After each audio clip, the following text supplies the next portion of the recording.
அனைவருக்கும் வணக்கம்.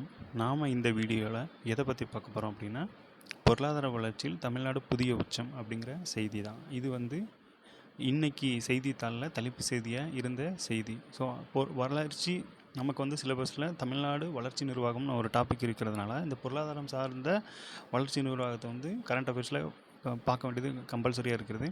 ஸோ இந்த வகையில் புதிய உச்சம்னு சொல்லி 9.69% கொடுத்துருக்காங்க. இதில் முதல் பாயிண்ட் பாருங்கள், சாதனை வளர்ச்சி என்னென்னா 2024-25ஆம் ஆண்டில் 9.69% வளர்ச்சி விகிதத்துடன் இந்திய அளவில் முதலிடம் பிடிச்சிருக்காங்க. கடந்த 10 ஆண்டுகளில் தமிழ்நாடு அடைந்த அதிகபட்ச வளர்ச்சி.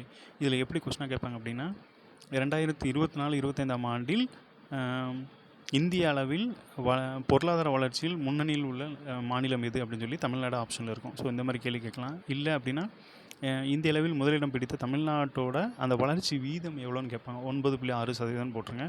அதே மாதிரி கடந்த 10 ஆண்டுகளில் அடைந்த அதிகபட்ச வளர்ச்சியோட சதவிகிதம் என்னன்னு கேட்பாங்க. ஸோ 3 விதமாக அந்த கொஸ்டினை பார்த்துக்கலாம். அடுத்தது பாருங்கள், குவியும் முதலீடுகளில் 21லேருந்து 25 வரைக்கும், அதாவது தற்போதைய அரசு பதவியேற்ற நாளிலிருந்து இப்போ வரைக்கும் எவ்வளோ அப்படின்னு சொல்லி ஒரு புள்ளிவிவரம் கொடுத்துருக்காங்க. 895 புரிந்துணர்வு ஒப்பந்தங்கள், 10,14,368 கோடி முதலீடுகள், 32,04,805 வேலைவாய்ப்புகள் அப்படி சொல்லியிருக்காங்க. ஸோ இது ஒரு பக்கம் இருக்கட்டும். அப்புறம் சீரான வளர்ச்சி, இது அடிக்கடி நம்ம பேப்பர்லேயே வந்தது தான். 2021-22 ஆண்டிலிருந்தே பார்த்திங்கன்னா 8% அதிகமான வளர்ச்சி தான் சீரான, அதாவது ஆவரேஜாக 8% நம்ம ஃபாலோ பண்ணிட்டு வரோம். இதே எப்படி கேட்பாங்க அப்படின்னா, தமிழ்நாட்டோட சீரான வளர்ச்சி சதவிகிதம் எவ்வளவு அப்படிங்கிற மாதிரி கேட்கலாம். ஸோ 8%. அடுத்து எதிர்கால இலக்கு, நீடித்த வளர்ச்சி மற்றும் அதிகரிக்கும் முதலீடு மூலம் 2032-33ஆம் ஆண்டில் $1 ட்ரில்லியன் பொருளாதாரம் என்ற நிலையை தமிழ்நாடு அடையும்.